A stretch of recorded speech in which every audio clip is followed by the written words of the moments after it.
bom dia, boa tarde, boa noite a todos vocês. Eu espero encontrá-los muito bem aí do outro lado para mais uma aula de literatura. Na aula passada nós estudamos sobre o romantismo em Portugal e nesta aula nós iniciaremos nossos estudos sobre o romantismo no Brasil. Vamos lá? O romantismo no Brasil ele se iniciou em 1836.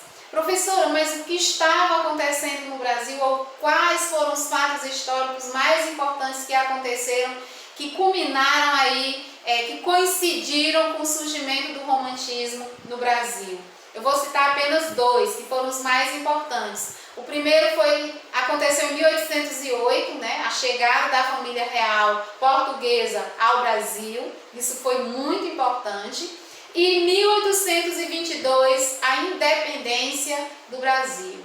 Então, se nós formos filtrar aqui e citarmos um fato histórico que foi importante, que culminou, que coincidiu com o surgimento do romantismo no Brasil, vamos dizer que foi a independência do Brasil. O Brasil vai deixar de ser colônia, certo?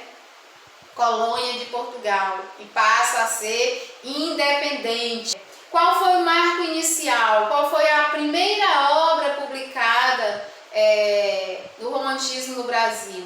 1836 foi a obra Suspiros Poéticos e Saudades de Gonçalves de Magalhães. Esse foi o marco inicial do romantismo no Brasil. O romantismo no Brasil ele também é dividido em 3 gerações. Vamos para a primeira geração, que é chamada de indianista ou nacionalista. A primeira geração. Quais são as características, professora, da primeira geração?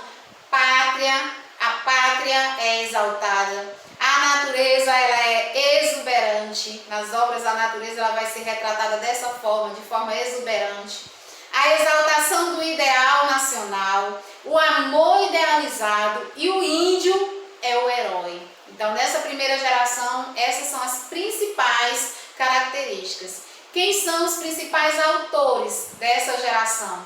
Vamos destacar aqui Gonçalves Dias, Minha Terra tem Palmeiras, onde canta o sabiá, as aves que aqui gorjeiam, não gorjeiam como lá. Lembram? Pois é, Gonçalves Dias, nosso conterrâneo, ele faz aí poesia épica, poesia amorosa, poesia saudosista, e essa poesia saudosista aí, Minha Terra tem Palmeiras, onde canta o sabiá, vocês precisam lembrar disso. Um outro autor que faz parte dessa geração, mas que não é muito comentado, é Gonçalves de Magalhães.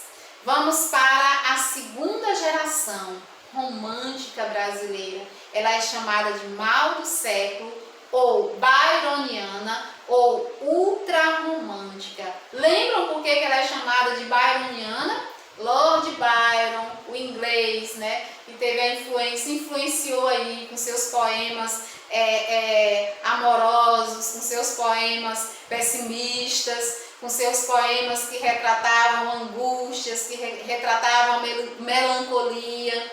Então, quais são as características dessa segunda geração? Egocentrismo, amor exacerbado, a morte é uma libertação do sofrimento, natureza participa do sentimento amoroso. Então aqui nós vamos ter esse egocentrismo, esse amor exagerado, nós vamos ter a morte como a solução para os problemas, como a solução para as angústias, né? Eles vão escrever dessa forma.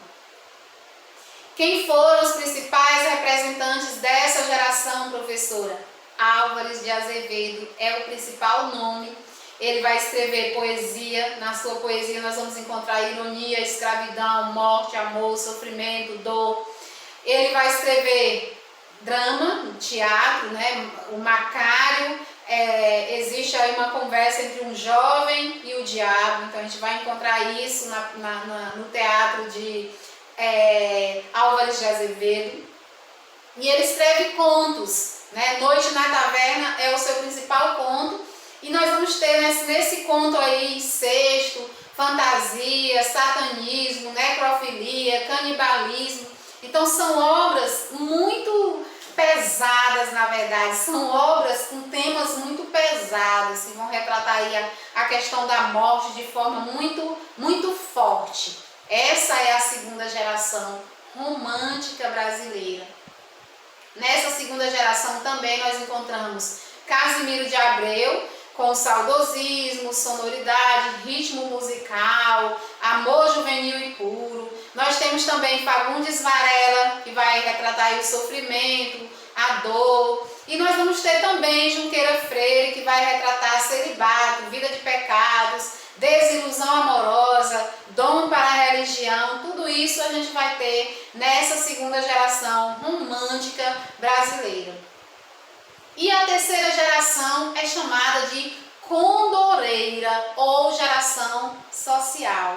Condoreira por quê? Fazendo referência a um pássaro, né? O condor, e tem aí representa a liberdade.